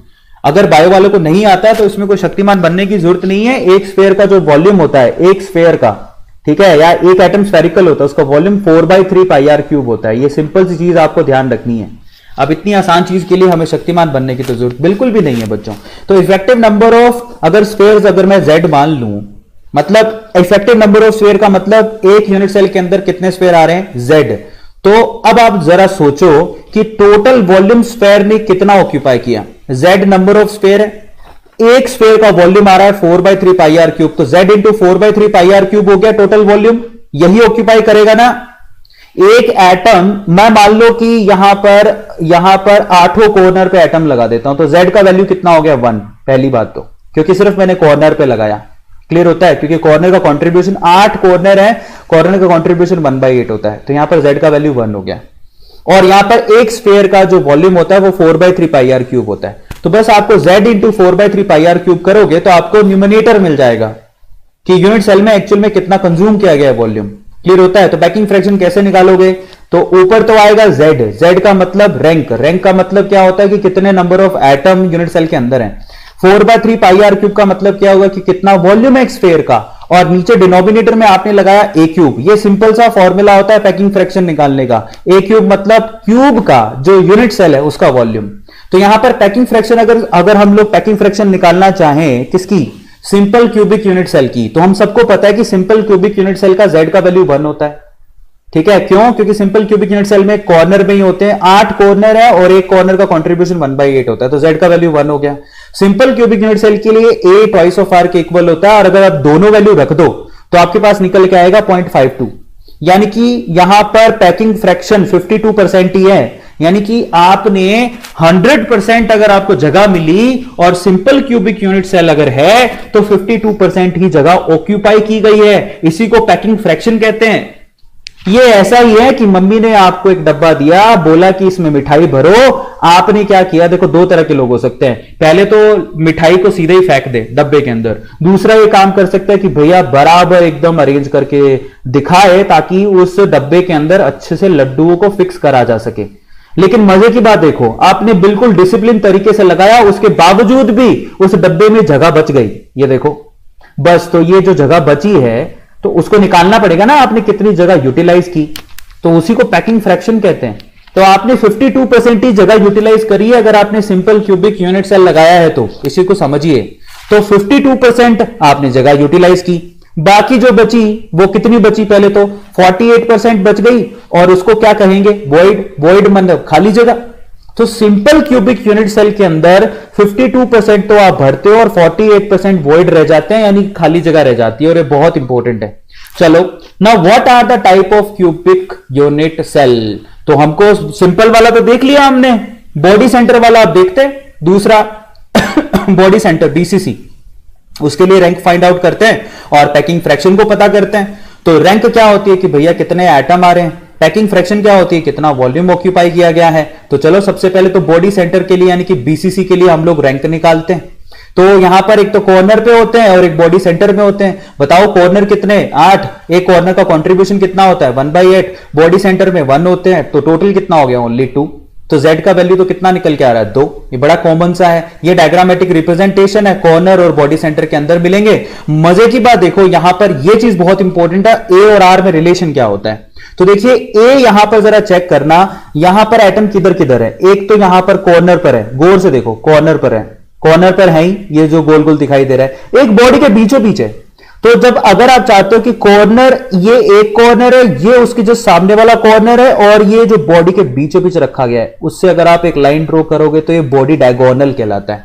आप जिस रूम में बैठ के वीडियो देख रहे हो उसमें आप बॉडी डायगोनल ड्रॉ करो। देखो एक कॉर्नर पकड़ो, उसके जो सामने वाला दूसरा कॉर्नर पकड़ो, तो आपको कॉर्नर के एटम, बॉडी के बीच का एटम और दूसरे कॉर्नर का एटम दिख जाएगा। और जब आप इसको काउंट करोगे तो खुद ही सोचो कि यहां पर ये हो गया आर, ये हो गया आर, रेडियस चेक करो, ये हो गया आर और ये हो गया आर। टोटल रेडियस कितनी आ रही है जिसमें आपने लाइन खींची? 4r। और वो किसके बराबर है जरा चेक करो। बताओ कि अगर ये a है और ये भी a है तो बताओ ये कितना हुआ? ये √2a हुआ। पाइथागोरस थ्योरम के अकॉर्डिंग ये √2a हो गया। सही है। अब आप बताओ कि अगर ये √2a है और ये a है, चेक करो, ये हाइट a है, ये ट्रायंगल बन रहा है। देखो ये तो हमारे पास a है और ये हमारे पास √2a है। सही है। तो अब बताओ कि ये जो बॉडी डायगोनल है वो कितना हुआ? ये √3a निकल के आएगा। पाइथागोरस थ्योरम लगाओ, इसकी भी स्क्वायर करो, इसकी भी स्क्वायर करो, √3a के इक्वल आएगा। तो बॉडी डायगोनल हमेशा √3a के इक्वल होता है। अब आप खुद से देखो 4r किसके बराबर हुआ? √3a के। इतनी सी बात याद रखनी होती है। So r is equal to √3a/4 निकल के आया। This is the relation between a and r in body diagonal, in body centre. ये बहुत इंपॉर्टेंट है, बच्चों के जैसा खेल है। मान लो फिर भी दिमाग नहीं लगाना तो इतना तो याद रखो, 4r √3a के बराबर होता है, इतना बहुत है। तो यहां से r निकाल लोगे। तो यहां पर यह ध्यान रखना है कि बॉडी डायगोनल, अब यह ध्यान रखना है कि बॉडी डायगोनल का जो लेंथ होता है वो a√3 यानी कि √3a के इक्वल होता है। इतनी सी बात याद रखनी है, रख लोगे इतने तो आप जाबाज हो ही। तो 4r √3a के बराबर होता है। ये रिलेशन हमने निकाल लिए। रैंक की बात करें तो रैंक इसकी 2 होती है। अब हम लोग क्या करेंगे, रैंक इसकी 2 क्यों निकाल लिए? क्योंकि देखो स्फेयर एक तो 8 कॉर्नर पर होते हैं और एक बॉडी के बीचों बीच होता है। ये हमने पहले चेक कर लिया, ठीक है। उनके हिसाब से रैंक निकल के आई है 2। अब हम इसका क्या निकालेंगे? Packing fraction. तो पैकिंग फ्रैक्शन का फॉर्मूला क्या था? z into 4/3πr³ divided by a³। z की वैल्यू कितनी है? 2। निकाले हो ना आप, z की वैल्यू 2 है। और यहां पर a इक्वल्स टू क्या है? 4r/√3। दोनों वैल्यू उठा के रख दो। जब आप रखोगे तो पैकिंग फ्रैक्शन निकल के आ जाएगा। और वो पैकिंग फ्रैक्शन सारी वैल्यू रख दो। z की वैल्यू 2 है और यहां पर a की वैल्यू रख दी 4r/√3³। जब आप इसको सोल्व करोगे तो 0.68 आएगा, यानी कि 68% ही आप जगह ऑक्यूपाई करते हो। 32% जगह बॉडी सेंटर में खाली रह जाती है। इसी को हम लोग वॉइड कहते हैं बच्चों। इससे आसान क्या होगा? बच्चों के जैसा खेल है। क्लियर हो गया? सो वॉइड हमें मालूम पड़ गए। तो यहां पर 68% तो ऑक्यूपाई कर ली और बाकी रेस्ट जो है वो खाली है, खाली जगह है। अब हम आते हैं यहां पर फेस सेंटर के रैंक निकालते हैं और उसकी पैकिंग फ्रैक्शन निकालते हैं। तो फेस सेंटर के केस में आप खुद ही सोचो कि यहां पर एक तो कॉर्नर पर होता है और फेस के बीचों बीच होता है। सही है। अब आप देखो यहां पर, आप खुद ध्यान से देखना, ये अगर a है और ये a है तो ये हमारे पास फेस डायगोनल हो गया। फेस डायगोनल कितना हुआ फिर? √2a। और ये √2a किसके बराबर है? 4r के। 4r equals to √2a। अब इतनी सी चीज याद रखनी है, बॉडी सेंटर में ये आता है √3a और फेस सेंटर में आता है ये √2a। क्लियर हो गया सब लोगों को? बहुत इंपॉर्टेंट है क्योंकि ये r है, ये r है, ये r है और ये r है। तो 4r √2a के बराबर हो गया। कितना आसान है। और अगर 4r √2a के बराबर हो गया तो उसके बाद आपको r और a में रिलेशन मिल गया, फेस सेंटर के अंदर मिल गया। अब हमको क्या करना है? तो यहां पर फेस डायगोनल का लेंथ मैंने आपको बता दिया, √2a होता है, या a√2 भी लिख सकते हो। यहां 4r = a√2 होता है। तो फाइनली अब हमें z का वैल्यू निकालना है। 8 कॉर्नर पर है तो 8 × 1/8, क्योंकि कॉन्ट्रीब्यूशन 1/8 होता है। फेस सेंटर में टोटल फेस कितने होते हैं? 6। कंट्रीब्यूशन कितना होता है? हाफ। तो टोटल रैंक कितना निकल के आ रहा है? z का वैल्यू 4। अब आपको जब सब चीजें निकल के आई गई, कंट्रीब्यूशन आप जरा चेक कर लो, एक एक चीज करके मैंने बता दी है। तो बहुत अच्छे तरीके से मैंने सब एक्सप्लेन कर दिया है। अब आप खुद से ध्यान देखो, पैकिंग फ्रैक्शन अगर आपको निकालनी है तो पैकिंग फ्रैक्शन का फॉर्मूला क्या होता है? ऊपर तो लिखते हो कि कितना स्फीयर ने वॉल्यूम ऑक्यूपाई किया है और नीचे टोटल वॉल्यूम अवेलेबल कितना है। तो z का वैल्यू तो 4 है और a 4r/√2 के बराबर है। दोनों वैल्यू उठा के रख दो। तो 4 × 4/3πr³, ये तो फॉर्मूले से ही आ गया, डिवाइडेड बाई 4r/√2। ये जब आप रखोगे तो आपको मैक्सिमम पैकिंग एफिशिएंसी मिलेगी 0.47, यानी कि 74% जगह यहां पर ऑक्यूपाई हो गई। 26% जगह ही खाली है। कोई पूछे कि सबसे ज्यादा जगह या फिर पैकिंग सबसे अच्छी किधर है, तो एफसीसी में सबसे अच्छी पैकिंग होती है। क्लियर हो गया? तो यहां पर 74% जगह ऑक्यूपाई कर ली जाती है, सिर्फ 26% ही खाली रहती है। अब आ जाओ आप रिलेशन की समरी पर। अगर आपने ये टेबल याद कर ली तो समझो काम हो गया। सबसे पहले तो सिंपल क्यूबिक 2r = a या a = 2r के बराबर होता है। रैंक यहां पर 1 होती है। पैकिंग फ्रैक्शन यहां पर 52% होता है और वॉइड यहां पर 48 है। तो यहां पर आप वॉइड लिख सकते हो, लिख लो वॉइड। ठीक है, तो 48% वॉइड होता है, यानी कि 0.48 वॉइड होता है, 52% पैकिंग होती है। 100 से मल्टीप्लाई कर दोगे तो परसेंटेज में आ जाएगा। बीसीसी की बात करें तो a और r में रिलेशन 4r = a√3 होता है। बस इतनी सी चीज याद रखनी है। z की वैल्यू 2 होती है और 68% यहां पर पैकिंग फ्रैक्शन 0.68 पैकिंग फ्रैक्शन होता है, यानी कि 68% ही पैकिंग एफिशिएंसी है। पैकिंग एफिशिएंसी 100% परसेंटेज में निकाली जाती है, तो 68% हो गया। तो यहां पर अगर वॉइड की बात करें तो 32%। ठीक है, एफसीसी की बात करें तो 4r = a√2 होता है, z की वैल्यू 4 होती है और यहां पर पैकिंग फ्रैक्शन निकल के आता है 0.74, यानी कि 26% जगह खाली होती है, 26% में वॉइड होते हैं। बहुत सिंपल है। तो मोस्ट एफिशिएंट कौन है? एफसीसी, जिसकी जगह सबसे ज्यादा है 0.74। अब हम चलते हैं आगे। ये सबसे इंपॉर्टेंट फॉर्मूला है, डेंसिटी कैसे निकालोगे। तो सबसे पहले डेंसिटी होती क्या है? डेंसिटी होता है मास बाय वॉल्यूम। मास किसका लोगे? मास तो एटम का होता है। वॉल्यूम किसका लोगे? क्यूब का वॉल्यूम लोगे। क्यूब का वॉल्यूम तो तुम्हें पहले से पता है, a³। अब हमें एटम का मास निकालना है, तो वो कैसे निकालोगे? आपको पता है कि एवोगैड्रो नंबर के बराबर अगर आप एटम लो तो वो 1 मोल के बराबर होता है और 1 मोल का मास मोलर मास के बराबर होता है। अब ये तो 1 मोल का मास है ना, हमें 1 एटम का मास चाहिए। तो एक एटम का मास कैसे निकालोगे? That is very simple. आप मोलर मास को एवोगैड्रो नंबर से डिवाइड कर दो। सिंपल है। तो बस वही किया, एक एटम का मास आ गया। आपके पास total number of atom unit cell में कितने होंगे? Z। तो Z × mm divided by Na, ये तो हमारे पास मास ऑफ स्फीयर आ गया। उसको a³ से डिवाइड कर देना, डेंसिटी का फॉर्मूला बन जाएगा। अगर आप कोई पूछे डेंसिटी का फॉर्मूला बताओ तो सबसे पहले mass of sphere Z × mm divided by Na, और यहां पर आपको लेना है a³। ये डेंसिटी का फॉर्मूला बन गया। इससे आसान क्या होगा? तो आपके सामने रखा हुआ है, देखो फटाफट से। क्लियर हो गया सब लोगों को? सो यहां पर मास ऑफ 1 एटम होता है molar mass divided by Avogadro number, और यहां effective number of atom in a unit cell होते हैं Z। तो टोटल मास कितना हो गया? Z × m divided by Na। Simple. तो डेंसिटी का फॉर्मूला क्या बन गया? डेंसिटी का फॉर्मूला है आपके सामने, Z × m divided by Na × a³। Overall आप डेंसिटी के फॉर्मूले को यूं रख सकते हो। और इस पे मैं गारंटी के साथ कहता हूं कि भैया आपके केमिस्ट्री के एग्जाम में डेंसिटी को कैलकुलेट करने के लिए 2 या 3 मार्क का क्वेश्चन आएगा। इस फॉर्मूले को ध्यान रखो, molar mass into Z divided by a³ into Na। इस पे से क्वेश्चन आपको 100% मिलेगा। ठीक है, we must take care of the units also. Density का यूनिट क्या होता है? ग्राम पर सेंटीमीटर क्यूब ले सकते हो। ग्राम, यहां पर मोलर मास का यूनिट ग्राम पर मोल होता है और A का यूनिट सेंटीमीटर होता है। अगर आपने टोटल अच्छे से ध्यान नहीं रखा यूनिट का तो आंसर आप गलत ही निकाल के आओगे। अगर आपको डेंसिटी ग्राम पर मीटर क्यूब में, केजी पर मीटर क्यूब में कैलकुलेट करनी है तो आपको मोलर मास केजी पर मोल में लेना पड़ेगा, और आपको जो एज लेंथ है वो मीटर में लेनी पड़ेगी। तो अगर आपको ग्राम पर सेंटीमीटर क्यूब में आंसर निकालना है तो कोई प्रॉब्लम ही नहीं है। मोलर मास ग्राम पर मोल में और ए की वैल्यू सेंटीमीटर में ले लेना। नहीं तो अगर केजी पर मीटर क्यूब में निकालना है तो मोलर मास की वैल्यू केजी पर मोल में और ए की वैल्यू एम में लेनी पड़ेगी, मीटर में लेनी पड़ेगी। तो अब फटाफट से अपन है ना एक न्यूमेरिकल कर लेते हैं जिससे आपको आइडिया हो जाएगा। अभी जो न्यूमेरिकल है क्वेश्चन है आपके सामने, एक्चुअल में बोर्ड एग्जाम में आ चुका है। सवाल क्या पूछा गया है, कहता है the unit cell of aluminium, aluminium का एक यूनिट सेल है, ठीक है, इज अ क्यूब, और वो नहीं पता, ये लिख दिया कि ये क्यूब है, ठीक है, क्यूबिक है, पर उसने आगे नहीं बताया कि रैंक कितनी है, और उसकी एज लेंथ उसने बता दी 405 पिकोमीटर, डेंसिटी उसने बता दी 2.7 ग्राम पर सेंटीमीटर क्यूब। कहता है what is the structure of aluminium, aluminium की स्ट्रक्चर बतानी है। अगर स्ट्रक्चर बतानी है तो आपको जेड का वैल्यू निकालना है, सिंपल सी बात है।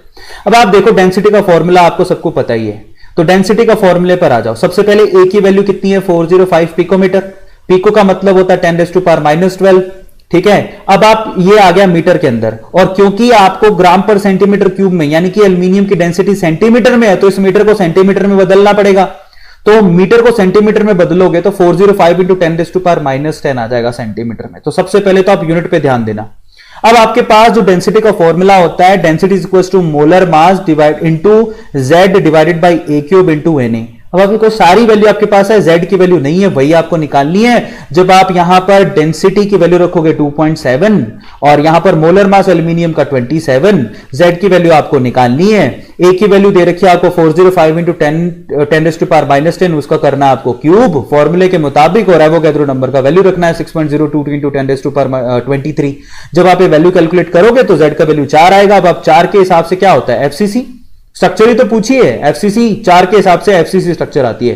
तो ये face centred cubic unit cell होगी। इस तरह से आपको फाइनली आंसर करना है न्यूमेरिकल का। फटाफट से इसका स्क्रीनशॉट ले लो, आंसर आपके सामने लिखा हुआ है। अब हम यहां पर पैकिंग कैसे होती है सॉलिड में उसको चेक करते हैं। तो यहां पर सबसे पहले तो स्क्वायर पैकिंग होती है, दो तरह से पैकिंग होती है, स्क्वायर और हेक्सागोनल।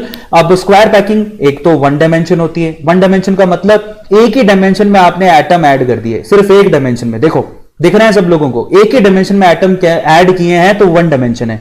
अब आप एक बात बताओ, एक एटम को कितने एटम घेर के खड़े हुए हैं, कितने एटम टच कर रहे हैं, सिर्फ 2। तो यहां पर कभी कभार पूछते हैं कि कोऑर्डिनेशन नंबर क्या होता है। कोऑर्डिनेशन नंबर का मतलब यह होता है कि एक एटम को कितने एटम टच कर रहे हैं। अगर आपने 1 डायमेंशन लगाया है तो इसको सिर्फ 2 ही एटम टच कर रहे हैं, तो कोऑर्डिनेशन नंबर यहां पर 2 हो गया। इतनी स्पीड से सॉलिड स्टेट करवा रहा हूं कि आपका फटाफट से सॉलिड स्टेट हो जाए। आप अगर ये बुक से पढ़ते तो आपको 3 से 4 घंटे कम से कम लगते। पिक्टोरियल रिप्रेजेंटेशन बता दिया मैंने आपको, यहां पर 1 डायमेंशन इसको बोलते हैं, एक ही डायमेंशन में, सिर्फ एक्स डायमेंशन में कर दिया मैंने। क्लियर हो गया। और कोऑर्डिनेशन नंबर इसका 2 है, क्योंकि जो ब्लू कलर वाला आइटम आपको दिखाई दे रहा है उसको सिर्फ 2 ही आइटम टच कर रहे हैं। 2 डायमेंशन का मतलब 2 डायमेंशन में ले लो, आपने इसको एक्स डायमेंशन में ले लिया, ठीक है, और अब इसको वाई डायमेंशन में भी लेते जा रहे हो, ठीक है। ये देखो फटाफट से, तो अब ये वाई डायमेंशन में भी ले लिया आपने, एक लेयर बना दी पूरी, तो ये 2 डायमेंशन हो गया। क्योंकि आप इसको एक्स डायमेंशन में तो लिए ही हो, वाई डायमेंशन में भी इसको फैला रहे हो, तो ये 2 डायमेंशन हो गया। सबको क्लियर है। तो ये बहुत इंपॉर्टेंट है। सो एवरी 1 डायमेंशन, ठीक है, dimensional layer is stacked above each other. ये तो दिख ही रहा है ना आपको कि ये नीचे वाली है तो ये उसके ऊपर वाली लेयर है।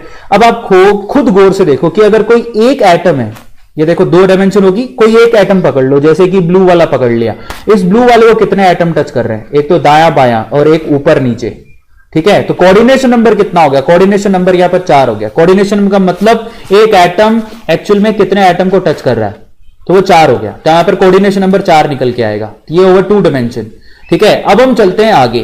तो यहां पर जो स्फेयर होते हैं बेसिकली एक्स और वाई डायरेक्शन में वर्टिकली और हॉरिजॉन्टली इस तरह से लगे होते हैं। चलो अब उसके बाद हम लोग आगे चलते हैं। खास बात, 2 डायमेंशन की पैकिंग को क्या बोलते हैं, ए टाइप पैकिंग भी बोलते हैं, क्योंकि नीचे वाली लेयर ऊपर वाली लेयर के जैसी ही है, बिल्कुल सेम टू सेम लेयर लगा दिया आपने। आता है समझ में।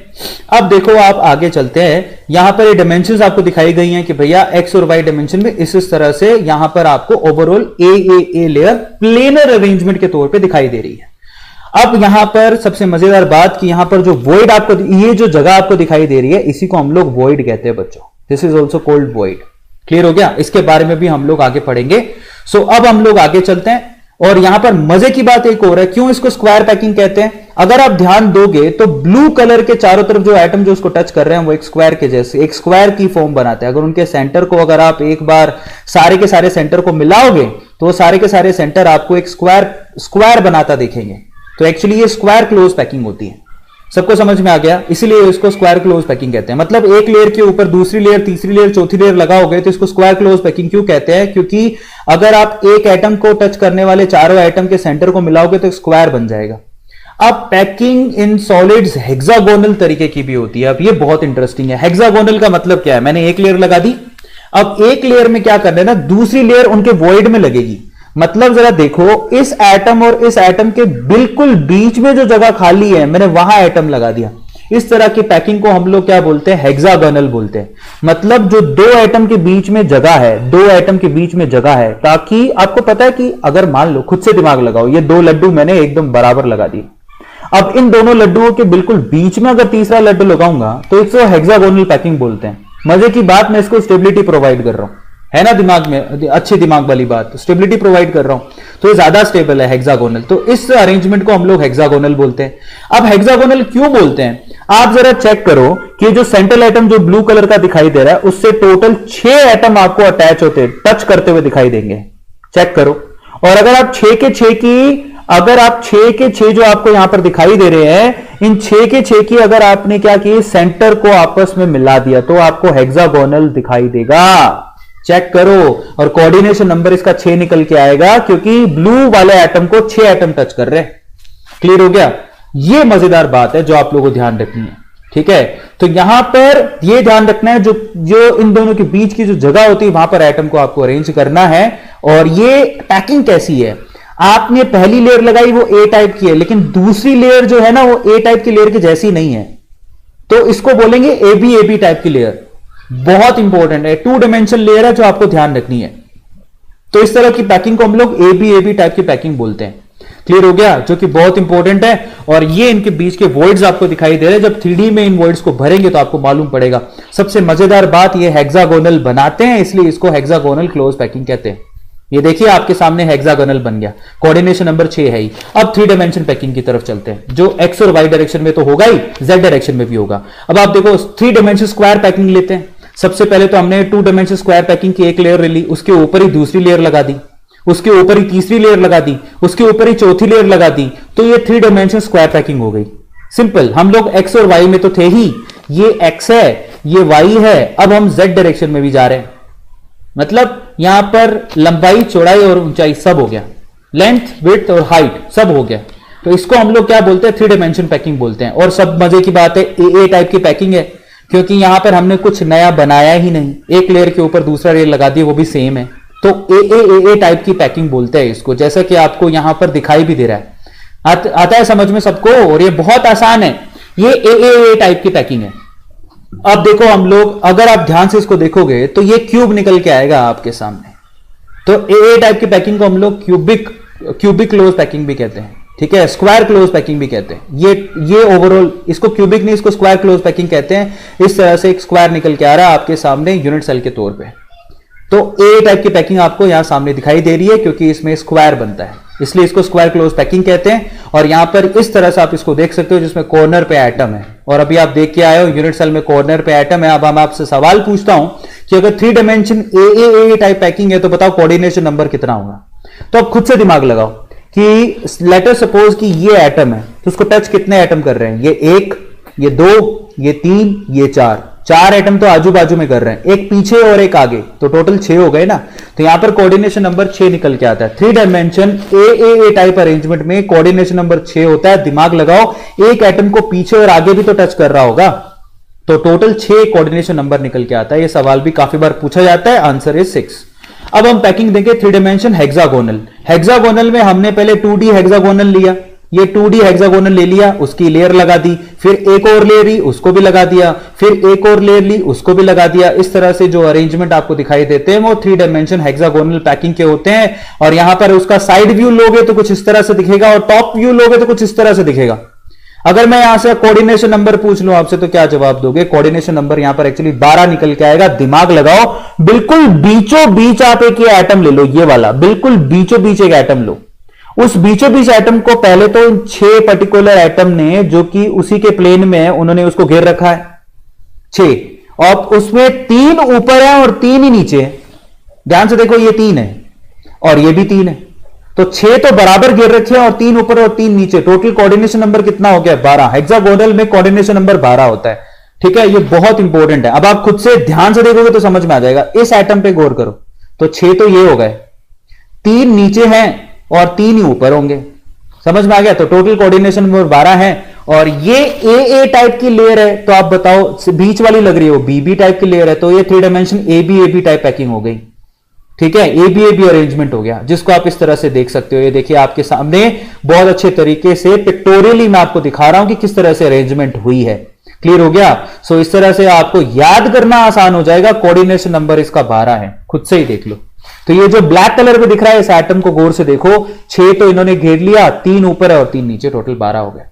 क्लियर होता है? इस तरह से आपको हेक्सागोनल क्लोज पैकिंग 3 डायमेंशन में देखने को मिलती है। अब हम बात करेंगे वॉइड्स की। जैसा कि मैंने आपसे कहा कि 74% पैकिंग एफिशिएंसी, इसका मतलब बाकी सब बचे जो वो वॉइड है, 26% वॉइड निकल के आते हैं, चाहे सीसीपी पैकिंग हो चाहे एचसीपी पैकिंग हो। एचसीपी का मतलब हेक्सागोनल क्यूबिक क्लोज पैकिंग और यहां पर सीसीपी का मतलब क्यूबिक क्लोज पैकिंग। दोनों की पैकिंग एफिशिएंसी 74% ही होती है।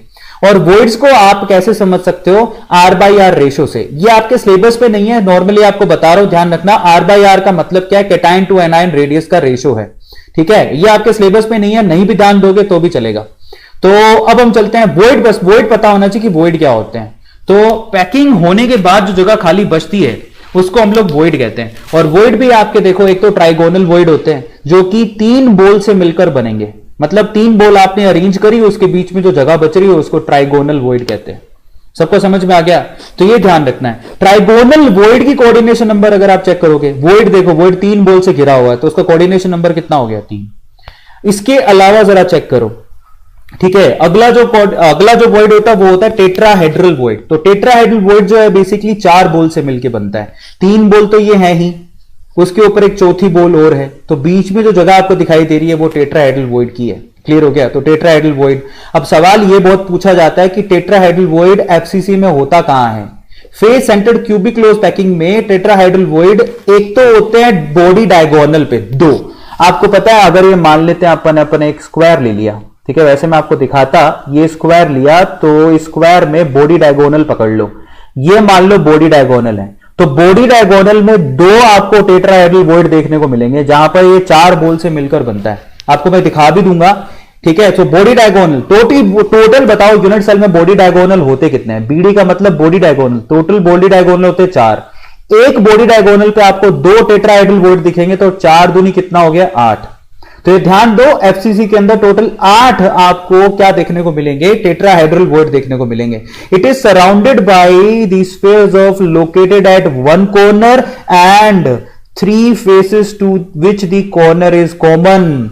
मैंने जैसे कहा, आप खुद से दिमाग लगाओ, जिस कमरे में बैठे हो एक कॉर्नर पकड़ लो और उस कॉर्नर से 3 फेसेस अटैच होंगे। 3 फेस, खुद से देखो, उस कॉर्नर से 3 फेस अटैच होंगे। उन 3 फेसेस के बीचों बीच जो आपको एटम दिखेगा, उनसे एक टेट्राहेड्रल वॉइड बनेगा। ठीक है, आप इस तरह से उसको देख सकते हो। देखो, मैंने एक कॉर्नर पकड़ लिया, ये देखो मैंने एक कॉर्नर पकड़ लिया। ठीक है, उसके अलावा फेसेस को पकड़ना है, तो देखो ये फेस हो गया, ये फेस, ये कॉर्नर है, ये पहला फेस है जो कि इसके बिल्कुल ऊपर है, ये दूसरा फेस है, ये रहा इसके पीछे वाला, देखो। ठीक है, ये दूसरा फेस है और ये तीसरा फेस है। जिस कॉर्नर पे बैठे, आप खुद जिस कमरे में बैठे हो उसका एक कॉर्नर पकड़ लो, उस एक कॉर्नर से 3 फेस निकलेंगे। तीनों फेस के सेंटर पे क्या होगा? एक एटम होगा। तो वो कुछ इस तरह से दिखेगा। ये देखो, ये तो आपके पास तीनों फेस के एटम, ये कॉर्नर का एटम, ये टोटल 4 हो गए। तो उसकी वजह से जो वॉइड बनेगा, पिक्टोरियल खुद दिमाग लगा के देखो, बहुत आसान है। उससे जो वॉइड बनेगा उसको टेट्राहेड्रल वॉइड कहते हैं। ये बहुत इंपॉर्टेंट है। रैंक एफसीसी की 4 होती है और टेट्राहेड्रल वॉइड 8 होते हैं। ये बात ध्यान रखना, जो भी रैंक निकल के आएगा उसके जस्ट डबल टेट्राहेड्रल वॉइड होते हैं। दिस इज रैंक, बस ये बहुत इंपॉर्टेंट है, ये टेट्राहेड्रल वॉइड टीवी, ये ध्यान रखना है। तो टेट्राहेड्रल वॉइड हमेशा रैंक के डबल होते हैं, चाहे कोई भी ले लो। एचसीपी में भी यहां पर या ध्यान से देखो, Z की वैल्यू 6 होती है तो टेट्राहेड्रल वॉइड 12 होंगे। ये बहुत इंपॉर्टेंट है, जिसको आपको फोकस करना है। न्यूमेरिकल इसी से सॉल्व होंगे यहां पर। So there are 2 tetrahedral void per sphere. ये बहुत इंपॉर्टेंट है, जिसपे आप ध्यान लगाओगे तो टेट्राहेड्रल वॉइड की कहानी आपको क्लियर हो जाएगी। जब क्वेश्चन करोगे तो आसानी से आएगा। बस मैं सिर्फ इतना कहता हूं, अगर रैंक Z है तो tetrahedral void twice of Z होंगे, जिसको आपको ध्यान रखना है। अब हम ऑक्टाहेड्रल वॉइड की बात करते हैं। 6 एटम से मिलकर जो कोई वॉइड बनता है उसको ऑक्टाहेड्रल वॉइड बोलते हैं। ये देखो 6 एटम इस तरह से लिए, 3 ये रहे और 3 ये रहे, उनसे मिलकर जो वॉइड बनेगा उसको हम लोग क्या बोलेंगे, बेसिकली ऑक्टाहेड्रल वॉइड बनेंगे और बोलेंगे। और ऑक्टाहेड्रल वॉइड जरा देखो, एफसीसी में ऑक्टाहेड्रल वॉइड 2 जगह पर होते हैं। एक तो बॉडी के बीचों बीच, खुद ही देखो बॉडी के बीचों बीच 2 पोजीशन कौन सी है, एक तो बॉडी सेंटर, बीचों बीच देखोगे तो बॉडी के बीचों बीच अगर आप रखोगे तो 8 कॉर्नर होते हैं। सबको समझ में आ गया? या 6 फेसेस ले लो, 6 फेसेस होते हैं, वहां पे एटम होते हैं, तो उस हिसाब से बॉडी के बीचों बीच आपको ऑक्टाहेड्रल वॉइड देखने को मिलेगा। दूसरा आपको एज सेंटर पे देखने को मिलेगा। एज सेंटर का मतलब क्या है, मान लो ये यूनिट सेल है तो उसका एज सेंटर कौन सा हुआ, ये वाला। एज सेंटर पे ऑक्टाहेड्रल वॉइड होते हैं, ये बहुत इंपॉर्टेंट है। तब आप चेक करो, ये देखो पिक्टोरियल रिप्रेजेंटेशन, एक तो बिल्कुल बॉडी के बीचों बीच आप गौर कर रहे हो तो ये जो बॉडी के बीचों बीच दिखाई दे रहा है आपको, ये ऑक्टाहेड्रल वॉइड है, क्योंकि ये टोटल 6 फेस वाले एटम से घिरा हुआ है। गौर से देखो। और अगर एज वाले की बात करो तो एज वाला खुद भी 6 एटम से घिरा हुआ, एक ये रहा, एक ये रहा, 2 हो गए, एक ऊपर और एक नीचे 4 हो गए, और एक दाया और एक बाया 6 हो गए। तो एज और बॉडी वाले टोटल आपको यहां पर ऑक्टाहेड्रल वॉइड दिखेंगे। अब बॉडी वाले का कंट्रीब्यूशन ऑक्टाहेड्रल वॉइड का 1 होता है, लेकिन एज वाले का तो 1 नहीं होता। बताओ टोटल एज कितने होते हैं, 12, और एक एज का कंट्रीब्यूशन कितना होता है, 1/4, तो टोटल कितना निकल के आ रहा है, 4। तो एक्चुअल में अगर यूनिट सेल के अंदर देखें कि ऑक्टाहेड्रल वॉइड कितने हैं तो टोटल 4 ही हैं। तो इसका मतलब क्या है कि अगर किसी भी पर्टिकुलर यूनिट सेल का रैंक Z है तो ट्वाइस ऑफ Z उसके क्या होंगे, टेट्राहेड्रल वॉइड, और Z उसके क्या होंगे, ऑक्टाहेड्रल वॉइड। याद कर लो, ये Z तो रैंक है, तो टेट्राहेड्रल वॉइड कितने हो गए, tetrahedral void 2Z। Octahedral void कितने होंगे, वो होंगे Z। यानी कि एफसीसी की बात कर लो, चलो एफसीसी में रैंक कितनी होती है, 4, तो टेट्राहेड्रल वॉइड कितने होंगे, 8, ऑक्टाहेड्रल वॉइड कितने होंगे, 4। और पता है इससे आपके क्वेश्चन सॉल्व हो जाएंगे, अगर आपने ध्यान से देखा तो मजे तरीके से क्वेश्चन सॉल्व हो जाएंगे। ये हमारा अब तक का सबसे लंबा लाइव सेशन है जिसमें आपको सॉलिड स्टेट करा रहा हूं, बस आपके लिए मेहनत कर रहा हूं, आप करते जाओ। एज सेंटर, बॉडी सेंटर और ऑक्टाहेड्रल वॉइड मैंने आपको बता दिए हैं। आपको कंट्रीब्यूशन मैंने आपको पहले बता दिया, ऑक्टाहेड्रल का कंट्रीब्यूशन सिर्फ 4 होता है, क्योंकि टोटल 12 वॉइड्स आपको एज पे दिखते हैं, कंट्रीब्यूशन सिर्फ 1/4 ही होता है, ठीक है। और एक आपको बॉडी में दिखता है, तो टोटल 4 हो गए, ये मैंने आपको बता दिया। तो अगर Z 4 है तो ऑब्वियसली ऑक्टाहेड्रल वॉइड भी 4 ही होंगे। सबको समझ में आ गया? और अगर HCP के लिए Z का वैल्यू 6 होता है तो उसके लिए ऑक्टाहेड्रल वॉइड भी 6 होंगे। तो ये सिंपल सी चीज है जिससे न्यूमेरिकल सॉल्व हो जाते हैं। अब आते हैं लास्ट टॉपिक पर, इम्परफेक्शन। इम्परफेक्शन का मतलब क्या है कि भैया इंप्योरिटीज। अब इम्परफेक्शन का मतलब होता है डिफेक्ट। हमको सबको पता है कि क्रिस्टल में रेगुलर अरेंजमेंट होते हैं, लेकिन अगर हमने उस रेगुलर अरेंजमेंट को बिगाड़ दिया तो इम्परफेक्शन आ जाएगा। तो डिफेक्ट कैन बी, किस वजह से होता है डिफेक्ट, वैकेंसी की वजह से और इंटरस्टिशियल साइट्स की वजह से इम्परफेक्शन होता है। देखो यहां पर बेचारे बहुत अच्छे तरीके से एटम अरेंज थे, अचानक से एक एटम गायब हो गया तो आ गया ना इम्परफेक्शन। आपकी क्लास में एक शरारती तत्व आ जाए तो क्लास खराब हो जाती है। तो यहां से गायब हो गया तो देखो आराम से आसानी से आपको दिखाई दे रहा है कि इंपरफेक्शन आ गया। तो इंपरफेक्शन को ही हम लोग क्या बोलते हैं, डिफेक्ट बोलते हैं, मेटल का डिफेक्ट। क्लियर हो गया? सो ये आपको ध्यान रखना है। तो पहला मेटल का डिफेक्ट तो वैकेंसी की वजह से आता है। दूसरा मेटल का डिफेक्ट इंटरस्टिशियल साइट में अगर कोई एटम आ जाए अचानक से ही, बेचारे रेगुलर अरेंजमेंट में थे, इधर भी अचानक से बीच में क्या हो गया, एक एटम अचानक से निकल के घुस गया, तो इसको हम लोग क्या बोलते हैं, इंपरफेक्शन बोलते हैं। खुद ही घुस के आ गया तो ये कोई अच्छी बात थोड़ी है, तो ये तो इंपरफेक्शन हो गया, इसको डिफेक्ट बोलते हैं। ठीक है, अब ये क्लासिफिकेशन और डिफेक्ट को देखो। डिफेक्ट 2 तरह से क्लासिफाई कर सकते हो। पहला तो होता है स्टोइकियोमेट्रिकल डिफेक्ट, जिसमें स्टोइकियोमेट्री हमेशा बनी रहेगी कैटायन और एनायन की। ये बहुत इंपॉर्टेंट है, स्टोइकियोमेट्री नहीं बदलेगी। एक होता है नॉन स्टोइकियोमेट्रिकल डिफेक्ट, जिसमें स्टोइकियोमेट्री बदल जाएगी। स्टोइकियोमेट्री का मतलब पार्टिसिपेटिंग एटम बदल जाएंगे। तो stoichiometry and non stoichiometry. Stoichiometry में स्टोइकियोमेट्री सेम रहता है, ठीक है। These defects do not disturb the stoichiometry of the solid, ठीक है। और स्टोइकियोमेट्री डिफेक्ट 2 तरह के होते हैं, एक तो होते हैं शॉर्टकी और एक होता है फ्रैंकल। और आपको खुद को पता है जब आप सॉलिड स्टेट उठाओगे तो शॉर्टकी और फ्रैंकल पर बहुत ज्यादा क्वेश्चन आते हैं। अब देखो आप खुद से स्पेल करो शॉर्टकी। शॉर्टकी का मतलब क्या होता है, कुछ ना कुछ शॉर्ट है। एक ट्रिक बता रहा हूं, शॉर्ट मतलब उसमें कैटायन और एनायन बाहर निकल जाएंगे। फ्रैंकल में ऐसा नहीं होता। फ्रैंकल में फ्रैंक होता है फ्रैंकल डिफेक्ट, और उसमें कोई एटम इंटरस्टिशियली घुस जाता है। तो बहुत इंपॉर्टेंट है, मैंने आपको शॉर्ट तरीका बता दिया। शॉर्ट की मतलब शॉर्ट हो जाएगा, शॉर्ट मतलब एटम बाहर निकल जाएंगे। फ्रैंकल का मतलब वो फ्रैंक होता है और एटम को अंदर ले लेता है, कोई एक एटम घुस जाएगा क्रिस्टल के अंदर। तो शॉर्टकट इफेक्ट आपके सामने यहां पर दिख रहा है, यहां पर पेश कर रहा हूं भैया, देख लो, ठीक है। सो यहां पर नंबर ऑफ मिसिंग एटम, क्योंकि स्टोइकियोमेट्रिक कोफिशिएंट सेम रहने चाहिए, तो कैटायन बाहर निकलेगा तो एनायन भी बाहर निकलेगा, इक्वल अमाउंट में कैटायन और एनायन बाहर निकलेगा। जैसे कि ये क्रिस्टल देख लो, यहां पर अगर आपने X माइनस बाहर निकाला तो ये ध्यान रखिएगा आप M प्लस भी साथ ही में बाहर निकालोगे। मजे की बात देखो, density of the substance decrease due to this effect. Schottky effect की वजह से अगर आपने शॉर्टकट इफेक्ट दिखाई दिया है तो क्योंकि वहां से कैटायन और एनायन आपने बाहर निकाल दिया तो पक्का डेंसिटी तो घट ही जाएगी ना। डेंसिटी का मतलब क्या होता है? Mass by volume. वॉल्यूम तो उतना ही है, मास घटा दिया क्योंकि एटम बाहर निकल गया, तो डेंसिटी इस केस में डिक्रीज हो जाती है, इफेक्ट कर जाती है किसमें? शॉर्टकट इफेक्ट में। यह ध्यान रखना।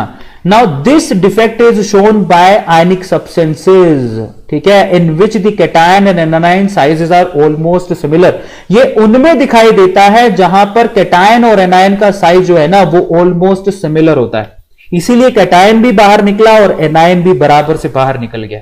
तो अगर यहां पर कैटायनिक और एनायनिक साइज दोनों के ऑलमोस्ट बराबर है तो उसमें आपको शॉर्टकट इफेक्ट देखने को मिलेगा। तो शॉर्टकट इफेक्ट में कैटायन और एनायन दोनों इक्वल अमाउंट में बाहर निकलते हैं, मिस हो जाते हैं। लिखा है यहां पे मिसिंग, मिसिंग मतलब शॉर्ट हो जाना। ये सिंपल तरीका है उसको याद करने का। यहां पर डेंसिटी इफेक्ट कर जाती है क्योंकि एटम कम हो जाते हैं और साथ में कैटायन और एनायन का साइज इक्वल होता है, तो उनमें आपको शॉर्टकट डिफेक्ट देखने को मिलेगा। जैसे कि एग्जांपल लिखे हुए हैं NaCl, KCl, AgBr, these are the examples.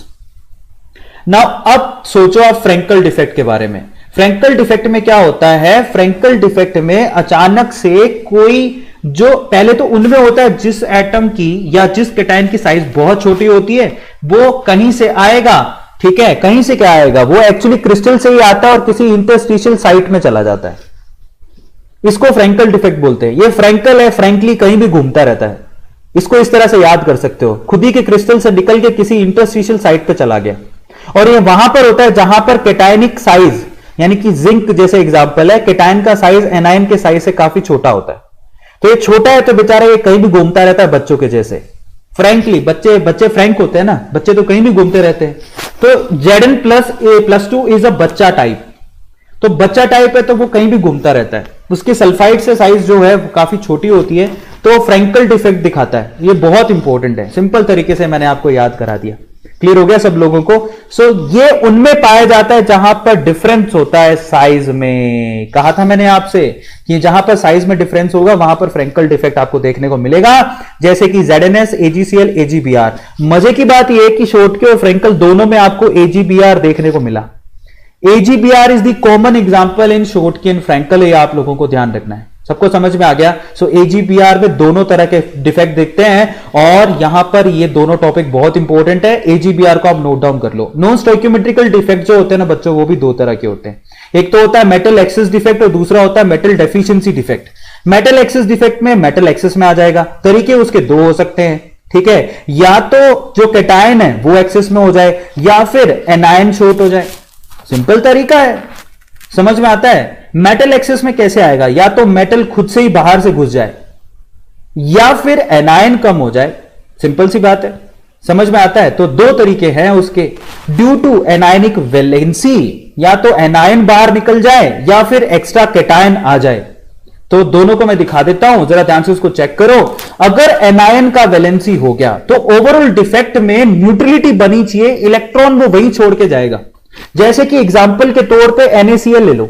NaCl में आपको मेटल एक्सेस डिफेक्ट देखने को मिलेगा। इस केस में क्या हुआ देखो, एनायन खुद बाहर निकल गया। ये जो आपको इलेक्ट्रॉन दिखाई दे रहा है उसमें पहले Cl- था। जैसे ही आपने सोडियम वेपर यहां से पास कराई, सोडियम वेपर ने क्या किया, इस क्लोरीन को अपनी तरफ अट्रैक्ट किया। ये क्लोरीन अपना इलेक्ट्रॉन छोड़ के सोडियम के पास चला गया क्योंकि सोडियम ने उसको गिफ्ट में इलेक्ट्रॉन दे दिया। तो इलेक्ट्रिकल न्यूट्रलिटी बनी रहती है, ये ध्यान रखिएगा। और वहां पर वो अपना इलेक्ट्रॉन छोड़ के चला जाता है। जहां पर आपको सिर्फ इलेक्ट्रॉन दिख रहा है उसको हम लोग F सेंटर बोलते हैं, जिसकी वजह से कलर आता है। कई बार आपने देखा होगा NaCl येलो कलर का दिखता है, वो क्यों होता है? Due to F centre. क्योंकि यहां पे हमने सोडियम वेपर फ्लो करवाई थी, क्लोरीन बेचारा अट्रैक्ट होकर बाहर निकल गया और अपना इलेक्ट्रॉन पीछे छोड़ गया, इसको हम लोग एफ सेंटर कहते हैं, ठीक है, और इसी की वजह से ही कलर आता है। इसके एग्जाम्पल यहां पर दे रखे हैं NaCl, KCl। अब इसे आसान तरीके से तो कहां देखने को मिलेगा। दूसरा होता है ड्यू टू एक्स्ट्रा कैटायन, कहीं से एक्स्ट्रा कैटायन ही घुस जाए। अब आप देखो यहां पर एक्स्ट्रा कैटायन तो घुसेगा, साथ में उसका इलेक्ट्रॉन भी घुसेगा, ऐसे अकेला नहीं घुसा सकते हो, एक्स्ट्रा कैटायन घुसाओ साथ में उसका इलेक्ट्रॉन भी घुसा दो। जैसे कि ZNO यहां पर एक एग्जांपल है जिसमें Zn+2 और ये जो दो इलेक्ट्रॉन है दोनों के दोनों उस क्रिस्टल में एक्स्ट्रा तरीके से घुस जाएंगे। आ गया सबको समझ में? तो इसको बोलते हैं extra cation, due to extra cation, यहां पर मेटल एक्सेस डिफेक्ट हो गया। और फिर लास्ट होता है मेटल डेफिशिएंसी डिफेक्ट, जिसमें मेटल डेफिशिएंट हो जाएगा। एक्चुअली ये उनमें दिखाई दे रहा है जो दिखाई देता है जो मेटल खुद कैसा दिखाते हैं, आपको वेरिएबल वैलेंसी दिखाते हैं, जैसे कि Fe+2 भी होता है और आपको पता है कि Fe+3 भी दिखाई देता है। तो यहां पर क्या होगा ना कि +2 की जगह +3 वाले घुस जाएंगे। तो +2 की जगह +3 वाले घुसेंगे, तो अगर आपने +2 निकाले हैं टोटल 3 बाहर, तो टोटल चार्ज कितना वहां से गायब किया? प्लस का 6। तो +3 वाले 2 ही डालोगे ताकि चार्ज बैलेंस रहे। दिमाग लगाओ, आपने किसी क्रिस्टल से यहां पर Fe+2 के टोटल 3 बाहर निकाल दिए, ठीक है, टोटल 3 बाहर निकाल दिए, कि चार्ज कितना बाहर निकाला? +6। ध्यान रखना डिफेक्ट में कभी भी इलेक्ट्रिकल न्यूट्रलिटी खत्म नहीं होती है। आपने अगर 3 बाहर निकाले हैं तो बाहर से आपको 2 डालने भी पड़ेंगे। Fe+3 के 2 डालोगे तो चार्ज बराबर बना रहेगा, लेकिन मेटल का डेफिशिएंसी हो गया क्योंकि आपने Fe3 बाहर निकाले और डाले सिर्फ 2 ही। इसको मेटल डेफिशिएंसी डिफेक्ट बोलते हैं। समझ में आ गया? ये ध्यान रखना, चार्ज बैलेंस रहना चाहिए। तो आप अगर 3 Fe+2 निकालोगे तो 2 Fe+3 यहां से बाहर निकलेंगे। तो ये हमारे पास बहुत बढ़िया तरीके से हमने डिफेक्ट भी खत्म कर लिए। इलेक्ट्रिकल प्रॉपर्टी और बचती है, एक तो होते हैं कंडक्टर, जिसमें वैलेंस शेल और कंडक्शन सेल में, ठीक है, डेंसिटी के न्यूमेरिकल एक किया था बीच में। बाकी इसी वीडियो के डिस्क्रिप्शन बॉक्स में थोड़ी देर में मैं सॉलिड स्टेट के जो न्यूमेरिकल हमने सोल्व किए हैं वो भी मैं डाल दूंगा, उसको देख लेना। अब एक तो होते हैं कंडक्टर, जिसमें वैलेंस बैंड और कंडक्शन बैंड के बीच में बिल्कुल गैप नहीं होता, क्योंकि वो कंडक्टर होते हैं, इलेक्ट्रॉन आसानी से बाहर निकल जाते हैं। देखो यहां पर ये है हमारे पास वैलेंस बैंड, ये हमारे पास, ये देखो ये हमारे पास कंडक्शन बैंड, और दोनों एक दूसरे से ओवरलैप करते हैं। नहीं, ऊपर कंडक्शन बैंड है, नीचे वैलेंस बैंड है, एक दूसरे पे दोनों ओवरलैप करते हैं, इनमें कोई गैप नहीं होता है। इलेक्ट्रॉन आसानी से वैलेंस बैंड से कंडक्शन बैंड में चला जाता है और आसानी से फ्लो करता है। आ गया समझ में? तो यहां पर इलेक्ट्रॉन आसानी से डीलोकलाइज होते हैं और आसानी से कंडक्शन हो जाती है, इलेक्ट्रिसिटी आसानी से पास हो सकती है, जैसे कि आयरन एंड कॉपर। एक होता है हमारे पास इंसुलेटर, जहां पर वैलेंस बैंड और कंडक्शन बैंड में भारी भरकम गैप होता है, बहुत बड़ा, जिसको हम लोग फॉरबिडन गैप भी कहते हैं। बहुत ज्यादा होता है, जिससे यहां पर जो इलेक्ट्रॉन है वो कंडक्शन बैंड में जा ही नहीं पाते, इतना बड़ा गैप है। तो इसीलिए इनको इंसुलेटर कहते हैं, क्योंकि यहां पर ये इंसुलेटर में इलेक्ट्रॉन का फ्लो ही नहीं हो पाता, क्योंकि यहां से वैलेंस बैंड से कंडक्शन बैंड में इलेक्ट्रॉन जा ही नहीं पाता, क्योंकि यहां पर फॉरबिडन गैप बहुत ज्यादा है। एक होते हैं इन दोनों के बीच का गैप रखने वाले, ये बैड कंडक्टर होते हैं इंसुलेटर, हीट के लिए भी और इलेक्ट्रिसिटी के लिए भी। एग्जाम्पल के तौर पे ग्लास, रबड़। अब लास्ट है हमारे पास सेमीकंडक्टर, जिसमें वैलेंस बैंड और कंडक्शन बैंड में जो गैप होता है वो ना तो ज्यादा होता है ना ही कम, बीच का होता है। उसमें जो फॉरबिडन गैप है वो स्मॉल होता है। तो अगर आप थोड़ा सा भी टेम्परेचर दोगे तो वो इलेक्ट्रॉन जो है वैलेंस शेल से कंडक्शन शेल में चले जाएंगे और यहां पर कंडक्ट करना शुरू कर देंगे। अब देखिए यहां पर आसानी से कंडक्टिविटी पॉसिबल है, लेकिन ये कंडक्टिविटी उनकी रिलेटिवली कंडक्टर से लेस होती है, लेकिन इंसुलेटर के कंपैरिजन में ज्यादा होती है। सिंपल सी बात है, लॉजिकल। एग्जाम्पल के तौर पे यहां पर एग्जाम्पल लिखे हैं सिलिकॉन और जर्मेनियम, और सबको पता है सिलिकॉन और germanium are the example of semiconductors. तो बच्चों यहां पर हमने कर दिया चैप्टर को ओवर। इस तरह से हमने पूरे एक सेशन में कंप्लीट कर दिया सॉलिड स्टेट को। ठीक है, चलो guys, thank you so much, have a nice night, good night, bye, best of luck for your preparation, bye.